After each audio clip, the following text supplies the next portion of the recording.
The honourable member for Courtenay-Alberni.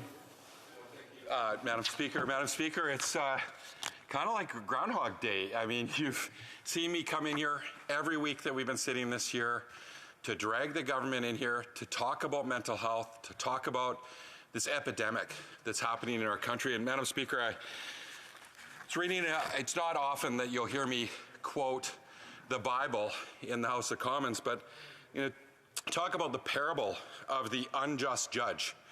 It's also known as the parable of the inopportune widow, or the parable of the persistent woman.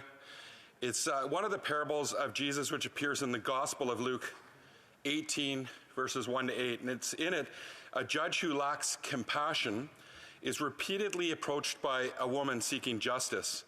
Initially rejecting her demands, he eventually honors her request, so he will not be worn out by her persistence. So, Madam Speaker, it's about, what it takes to be persistent to get justice. And right now we know in Canada there is no parity with mental and physical health. In fact, Madam Speaker, there's a lot of people that are suffering that aren't getting the help they need. And I will be back, Madam Speaker. I'll be back the next week the House sits to drag the government here, and I will continue to be in the House of Commons until we get parity between mental and physical health, Madam Speaker. And Madam Speaker, it's timely because I got an email from a constituent of mine, and he wrote me that his son is addicted to fentanyl. And Madam Speaker, he cited that he's going to have to make a decision because it's about $300 a day for his son to be in treatment. His son wants to get help. Obviously, his family wants to support him. But he's having to make a decision whether he's going to sell his home and give his son a fighting chance to live, or, Madam Speaker, he's going to have to abandon his son. And we know he's going to have to make a difficult decision. But Madam Speaker, I don't even have it in me to call him. I'm hoping the minister will actually call him, because it's an injustice. Because if his son fell, broke his back or broke his neck or broke his leg and was hospitalized, Madam Speaker, he'd be taken care of. His father wouldn't have to consider selling his home. He'd get looked after.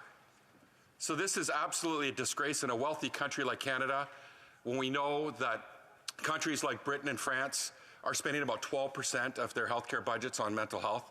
Canada has still failed to deliver on their mental health transfer. They're $875 million short to date of what they promised to spend. They're bilateral agreements. We still don't know the details of them. So, Madam Speaker, I'm here to talk about a couple of things, but I also want to talk about the frontline health workers that are working right now. And, Madam Speaker, it's really important that we think about them, because it's in the minister's mandate letter to look out for those mental health workers.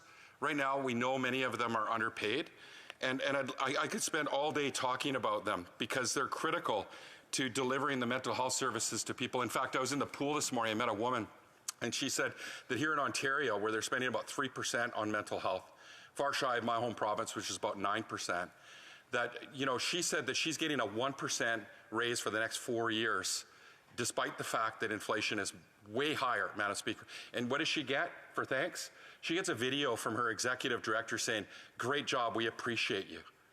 Like, Madam Speaker,